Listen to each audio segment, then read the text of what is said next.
Frederick Douglass was the most photographed American of the 19th century. Frederick Douglass used his image, along with his rhetoric, his words, his speeches, to communicate an image of what it meant to be an American, what it meant to be a human being. The number one thing on his plate was to get the black man the vote.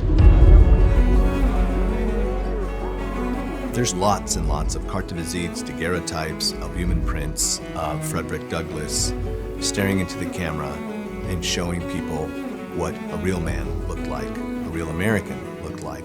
It was part of, if you will, a public relations campaign to rid America, and that meant at that time, white America, of the notion that black people were inferior.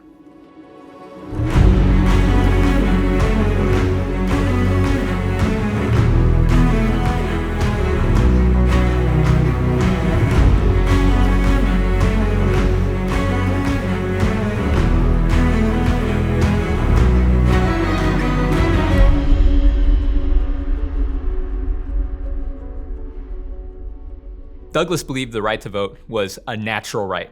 A lot of people at that time believed that voting was a political question. For Douglass, this was not so. Frederick Douglass really saw the ballot, the vote, as intrinsic or as essential to what it meant to be a full citizen, a first-class citizen. So to be a citizen meant not just having individual rights, but also having the ability to participate in the political system.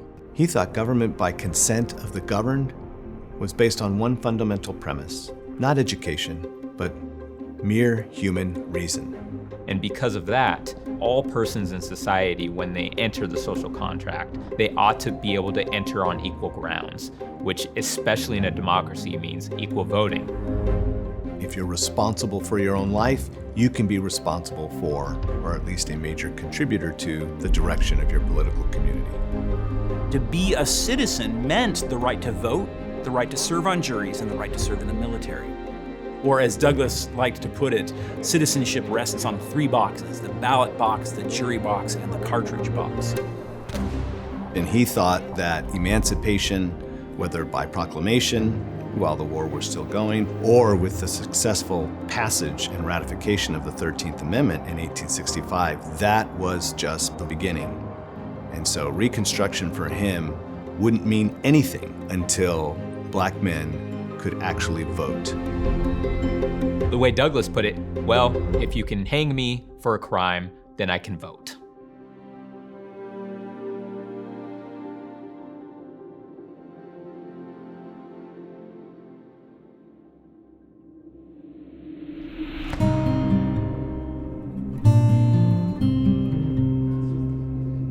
So Lincoln gets elected, gets assassinated in 65, and now Johnson becomes president.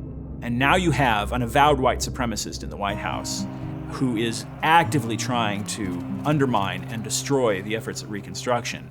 Johnson was basically the last person in the world that you would want to be president of the United States in 1866. If you had scoured the country for the worst possible person to be president of the United States, he would have been your man. Now, Andrew Johnson, at one point in time, to a black audience, when he heard somebody yell out, "Be our Moses, be our Moses," Andrew Johnson said, "I will be your Moses." President Andrew Johnson, as we know now, was hardly the savior of black America. So what you see after the end of the Civil War is the southern states starting to try and effectively reinstitute slavery. They don't call it slavery, they call it by other euphemisms, the Southern way of life and things like that. But you see the color line being drawn just as harshly in the quarter century after the Civil War. The 13th Amendment, while it did an all-important thing, it made slavery illegal, unconstitutional in the United States. It didn't automatically translate into the full complement of rights that you need to have to be a full participant in America, in civil society. Douglass and others were extremely concerned because they realized that the hard work that they had been doing was being undone by state legislation in all the rebel states.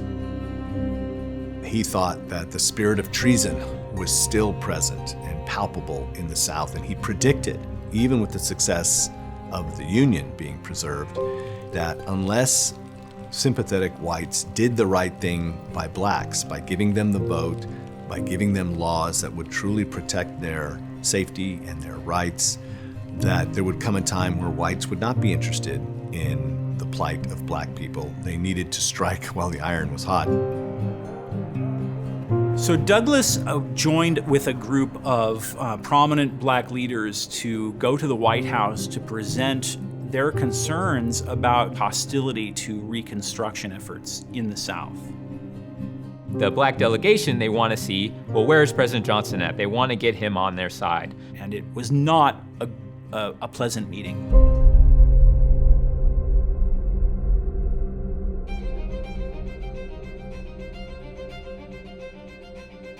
President Johnson, especially when Douglas began speaking, was rather terse with him, even cutting him off at times. In no uncertain terms, President Johnson let them know that, one, the federal government had already done enough for blacks with the 13th Amendment, and two, that they were simply ungrateful for what had already been done.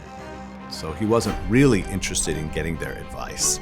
In a way, he was there to tell them where they were wrong, and in fact why they should do more to appreciate what he did during the war for their sake. He said, I periled my life for the sake of the black man, which was his way of saying, hey, I at least fought in this war. In other words, wink, wink, nudge, nudge. Some of you here didn't fight in the war. You didn't sacrifice life or limb. So don't tell me I'm not doing anything for black people. And Douglas obviously didn't agree with this and tried to argue to President Johnson that if you just grant blacks the right to vote, then that would actually solve all problems. Andrew Johnson's reply was, that'll produce a race war in the South. Don't you realize that poor whites and black people have never gotten along? Johnson began to lecture and rant at Douglas, apparently having forgotten that Douglas had lived in slavery. At one point said, have you ever even been to a plantation? And so Douglas famously quipped later in life, yes, Andrew Johnson came in as Moses, but he went out as Pharaoh.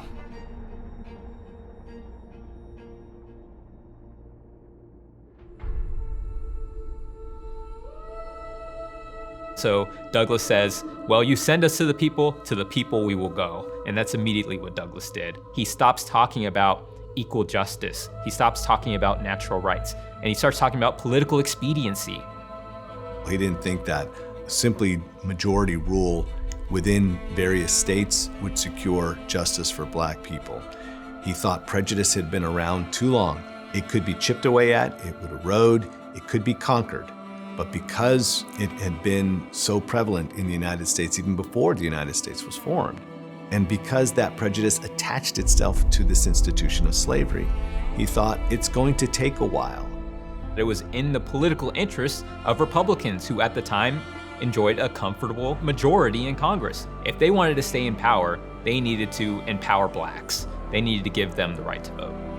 There's a period of transition between 1867 and 1868 where Republicans seem even more willing to entertain the question of black suffrage. And in fact, one of President Grant's platforms was a platform of equal suffrage. And so Douglas implored not only people in the North, but also loyalists in the South, that Grant was the way, especially blacks. Because we have to remember also at this time that under the Reconstruction Acts, several southern states had allowed blacks to vote. Now blacks were exercising this right, and they actually had voted into office several blacks. And Grant's political opponent, Seymour, for the Democratic Party, in no uncertain terms, basically said, well, we're going to undo the Reconstruction Acts in order to do justice to the southern states. So for Douglas, Grant running in '68 was a critical moment in the nation's history. It was maybe even the defining moment for blacks especially. He's a champion of Grant. He's bothered again by Grant's apparent willingness to try and make nice with Southern whites instead of insisting on the respect for civil rights. But as a matter of practical politics, Grant probably didn't have much alternative to that. Grant won the popular vote over Seymour by some 300,000 votes, and about 450,000 votes were from blacks. And I don't think this went unnoticed by the Republican Party.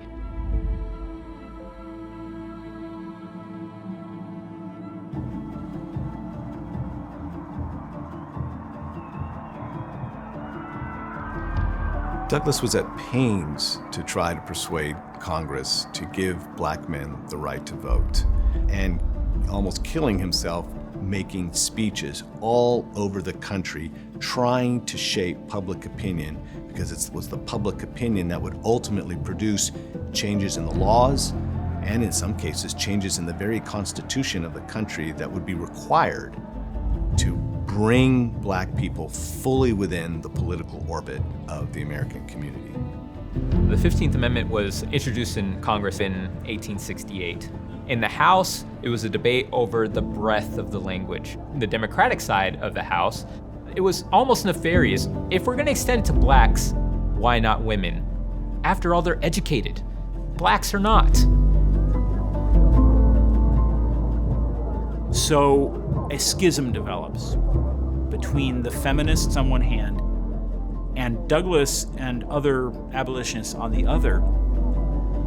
And the feminists oppose ratification of the 15th Amendment for this reason. And the argument between Douglas and the feminists, many of whom had been his abolitionist friends in the years before the war, becomes very ugly. And so Douglas had to make the political, or let's say prudent, calculation that he needed to advocate solely for black suffrage during Reconstruction. And Douglas at one point stands up and says, when women are being lynched in the streets because they are women, then they will have a claim on the right to vote to equal ours. And that kind of wins the day, and the 15th Amendment gets ratified. And Douglas promises, as soon as this is done, we will start working on women's suffrage. And he's good on that promise. So the 15th Amendment was ratified in 1870, and it protects the right of black Americans to vote. And it makes the third part of the trilogy of post-Civil War constitutional amendments. 13th starts out, no slavery. The 14th said the former slaves are now citizens and they have fundamental constitutional rights. And the 15th Amendment comes in and says, and also the right to vote. Now, the 15th Amendment was really a climactic moment in Frederick Douglass's career. So even if it's not granted to everyone at that time, it's still a step towards progress. It's the arc bending towards justice.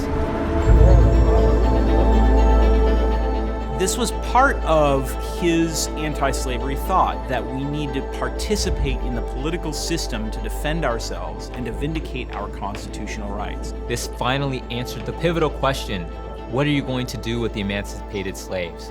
And Douglas's answer always was, give them political power. Once you open up the rights to vote to some, you realize you're paying creed to the notion that all are truly equal, and that justice requires that all have the right to vote. But you needed more than simply ink on paper. Now we've got the government's commitment.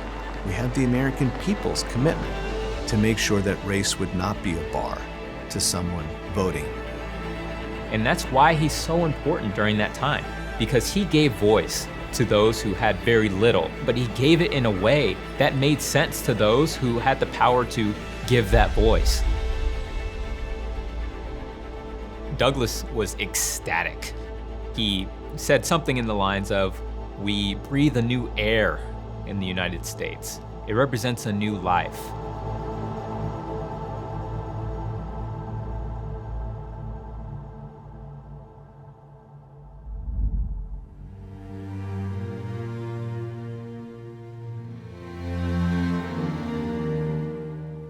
Douglas believed that the Union was always intended to be without slavery and with equal rights for all citizens. This was the ultimate vision of the founders, according to Douglas. So that's why I refer to Douglas as a re-founding father of the United States. We speak of the founding fathers, the authors of the Constitution. The generation that won the Civil War, people like Sumner and Douglas and others, they're the re-founding fathers who restore what had been implicit in the original Declaration of Independence and in the original perspective of the Constitution. And that's why he believed it was a reconstruction. Because if it was a revolution, then it would be an undoing of the original principles, an undoing of the original founding. But Douglass didn't think so. And it certainly wasn't a restoration. A restoration would be equally as unfaithful to the founding as a revolution would be. And that's why Douglass believed, no, this is a reconstruction. It's a radical reconstruction, but a reconstruction nonetheless.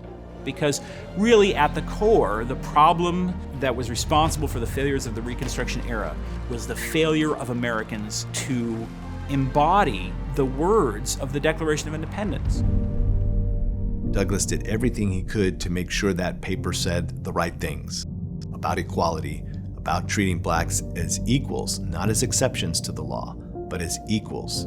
And Douglass said this in one of his last speeches, actually. He said, there is no Negro problem. The problem is whether the American people will have the courage to live up to their own Constitution. Douglass becomes more of just an abolitionist. He's a political actor at this point. He's no longer simply a fugitive slave, but he's someone who was able to speak appropriately to the U.S. Constitution and what the nation ought to be.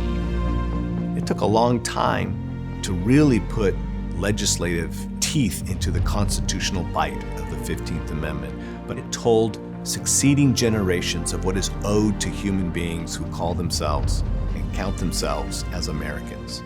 Race, color, previous condition of servitude should not bar you from voting.